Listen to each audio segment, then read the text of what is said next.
My Razorwire / Rampart build. This is an anti-bomber build that I use for domination. Let's just go over the component choices. Use heavy lasers with armor piercing and shield piercing. Armor piercing is really important for taking down turrets and other high armor bombers on the node. And the shield piercing is just very good at taking out low health, high shield targets. So seismic mine is a must as it goes through all shields. And I use the extra detonation radius and the dot just to make it do more consistent damage. Then I use interdiction mine. This is important for the bomber duels on the node, as once you land this, they'll be much slower than you and you'll be able to finish them off with your heavy lasers.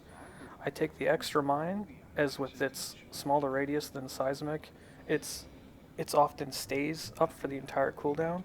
So this lets you just get a second mine out to put more area denial on the node. Afterwards, I take the reduced turning rate and speed of targets by an additional 10. Since this mine no longer this mine doesn't go through shields, so the extra damage doesn't really help you. You're more looking for the snare on this mine. I use charge plating, which is one of the more important components of the build, as it lets you negate enemy mines because of the extra damage reduction. I take the damage taken while charge plating is active generates engine power, as the engine power is what really keeps you alive. And the weapon power, you don't really run out of weapon power on the ship. Hyperspace beacon is really important in team play to get your allies where you need to go. I take the fortified beacon upgrade, as if you need to drop the beacon on the node, on the satellite where you are, and there's other bombers, this might make it survive one mine hit. Either way, this isn't a huge upgrade. If you really like the speed boost, you can go ahead and grab that. I use deflection armor, which in combination with charge plating is what makes me so tanky to enemy bombers. Regeneration extender is kind of the only upgrade that's useful with heavy lasers. Large reactor just gives you a little bit of bonus shields. And I use communication sensors, as you don't really need to know what's coming to your node as much as you can. Your teammates can bounce their sensor information off of you to other teammates. It's not a crucial upgrade. I mean, if you really want range sensors, you can go ahead and take that. As for the crew, for offensive, I take JSA for the firing arc increased and weapons accuracy.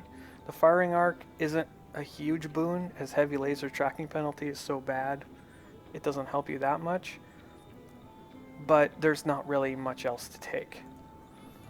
As for defensive, I take Salek, which is damage reduction and shield power pool. The damage reduction is the key passive here, because we need to stack as much as we can with our charge plating build, and the extra shields are just helpful. I mean, regeneration or evasion doesn't help you that much.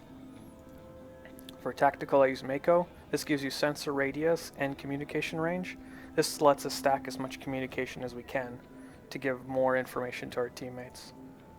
And for engineering, we use Blizz, which is just get as much engine power as possible with the extra engine pool and engine efficiency.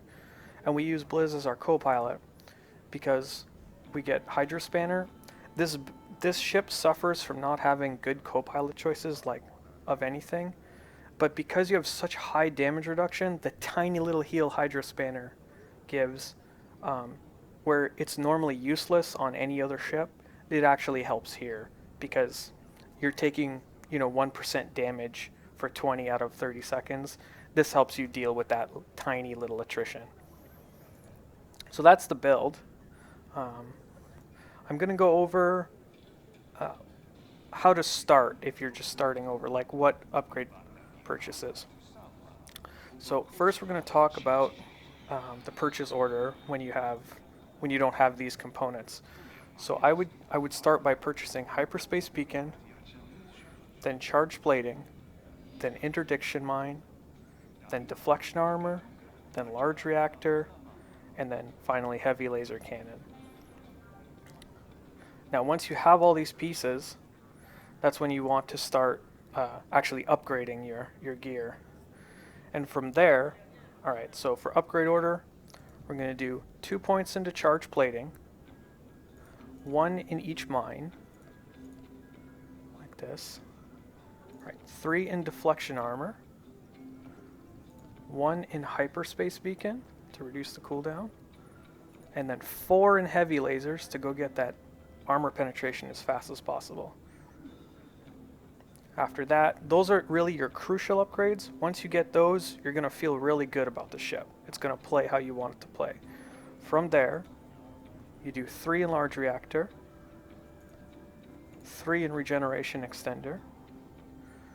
We're going to master interdiction mine, go all the way down after that. Master seismic mine. Finish off those heavy lasers by getting that shield piercing. Master charge plating. Get that engine power shunt. Master hyperspace beacon. Get that damage reduction on it. And then finally master the communication sensors. So with this order, you're going to get the most power out of your early requisition possible. Alright, a quick note, if you're playing the Rampart on Republic side, your crew choices will be a little bit different. You're going to take, for offense, you're going to take B3G9. You sacrifice the extra weapon arc for a secondary reload, but this is the only way to get Hydra Spanner on the other side. So you also use him as your co-pilot. For defensive, you use M14X. For tactical, Lord Scourge. And for engineering, C2N2. So all the passives, other than that offensive one, will be the same.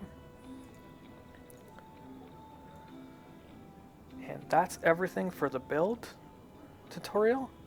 And I will have a gameplay video up showing me playing this exact build and showing you the finer points of how to play it. I hope that helps you with your Razorwire / Rampart play. Thanks for watching.